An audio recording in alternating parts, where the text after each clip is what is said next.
I'm big on YouTube these days. I call it my research because I'm also making content on the platform. But you know who's a bigger YouTube buff than I am? My missus. She's big on lifestyle influencers and vloggers, and her go to lunch videos are celebrity interviews, especially the ones she loves, like Parmesh Verma, Diljit Dosanjh, and Karan Aujla. But honestly, we often lock horns when she's watching these lifestyle vloggers. Firstly, because a lot of them seem to have suddenly come into a lot of money but just forgot to pick up class along the way. Secondly, they often sell unrealistic expectations, aspirations, and ambitions with no regard for accuracy or authenticity. First class air tickets, five-star hotel stays, quarterly international vacations, buying a new car every year. The whole deal. And I find these ones really problematic. But this one thing sparked the idea. I thought I'd like to analyze people from all walks of life who are prominent in media and extremely famous or infamous and really dissect why people watch them and what is it exactly that earns them a community. Welcome to the latest episode of the Millennial Bard.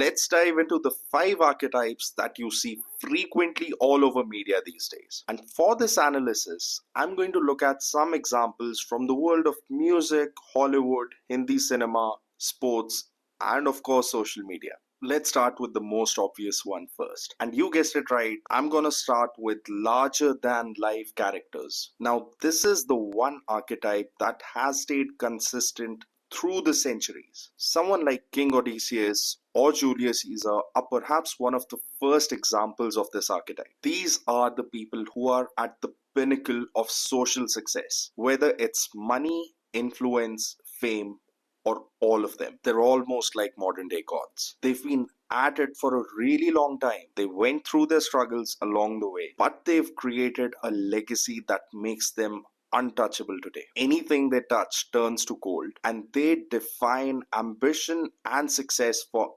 everyone. In the public's eyes, they can do no wrong. These are unforgettable characters who will remain etched in history forever. From the cars they drive, to the clothes they wear, to the houses that they live in. Everything about these guys is just larger than life. Some very obvious examples that fit into this archetype include Shah Rukh Khan, Cristiano Ronaldo, Amitabh Bachchan, Sachin Tendulkar, and Lewis Hamilton. And the list goes on. The next archetype is the rebels, and in my view, they are the most influential bunch. They challenge the status quo at every point, question every existing norm, and reinvent the game, creating shifts and impact in whatever industry they're in. The rebels are polarizing as they have a tight knit community that backs them unconditionally, while others are repelled by their strong opinions. But you can't ignore them, and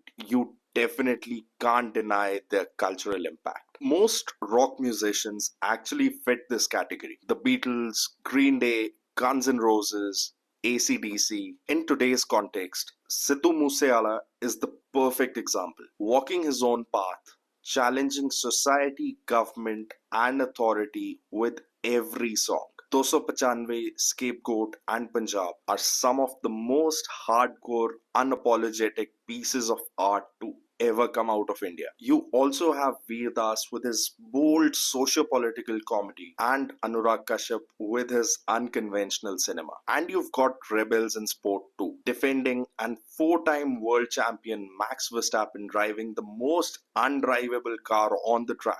Ronaldinho defining tactical football with sheer flair and skill. AB de Villiers breaking the rules of cricket with inventive shots, and Virat Kohli with his fearless attacking attitude on the field. These people devote themselves entirely to their craft, and every pushback only fuels them to go even harder. If the rebels are polarizing, this archetype is outright hated for their call, where rebels split audiences. Bad boys collect far more haters than admirers, but their admirers loyal to the grave. Every word they utter, every move they make is hyper scrutinized. They thrive in controversy, sometimes deliberately, and sometimes because they just don't care. Last century had Ozzy Osbourne, Michael Jackson, and Britney Spears. Today, you've got Kanye West and Miley Cyrus, specifically in India. Sanjay Dutt and Salman Khan are the two OG bad boys. Their controversies are endless, but their fan base unshaken. In football, Zlatan Ibrahimovic takes the crown, with Pepe a close second. In Formula One, Liam Lawson has already gained a reputation for his dirty racing, though without much impact as a racer. In cricket, Andrew Simons was the OG bad boy for my generation.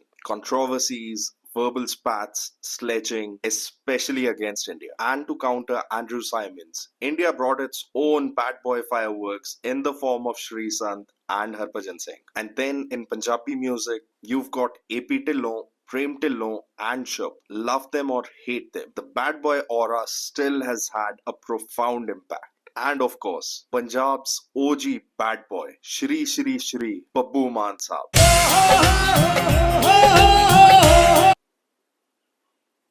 Next up, you've got People's People, the ultimate good boys. They're so good, they're sometimes accused of being PR curated. But the popularity does not come from arrogance, but rather from their relatability. These guys are often honest about their humble beginnings. They glorify the journey more than the destination. They're down to earth, grounded, and always credit their families, friends, and fans for their success. Fans don't see them as celebrities sitting in their high castles. Rather, they see them as neighbors, cousins, or their school friends. People who made it with talent, perseverance, and a bit of luck. Diljit Dosanjh is the perfect example. And then you've got Karan Aujla and Parmesh Verma, all three openly acknowledging their journey, their struggles, and everyone who helped them through their way. Zakir Khan is another example who became the Sakht Londa of India by speaking directly to ordinary experiences. In cricket, there's Rohit Sharma and Jasprit Bumrah. And in football,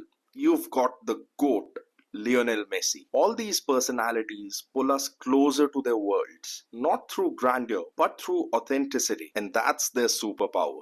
Now, this is where it gets spicy. This archetype has existed forever, but social media has made it explode. These people thrive on cringe and rage bait. They don't add to any meaningful discourse, but they get the clicks anyway. Why? Because they give the audience an ego boost. Watching them makes you think, at least I'm not that stupid. KRK is the poster boy here. His film Deshtrohi was a career-ending disaster, not just for himself, but also for some very promising talent in Hindi cinema. Yet, he reinvented himself as a YouTube troll. Then there's Abhijit Bhattacharya, once a great playback singer, now infamous for his pointless rants.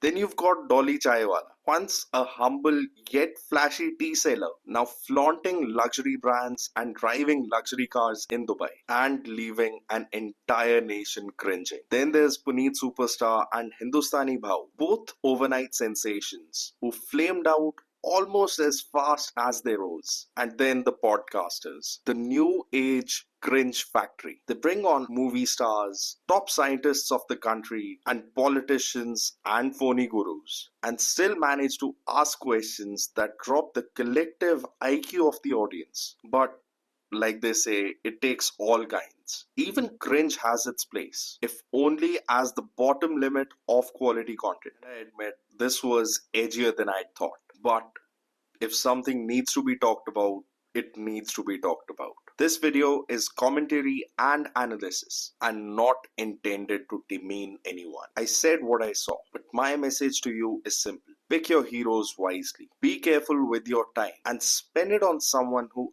actually adds value to your life.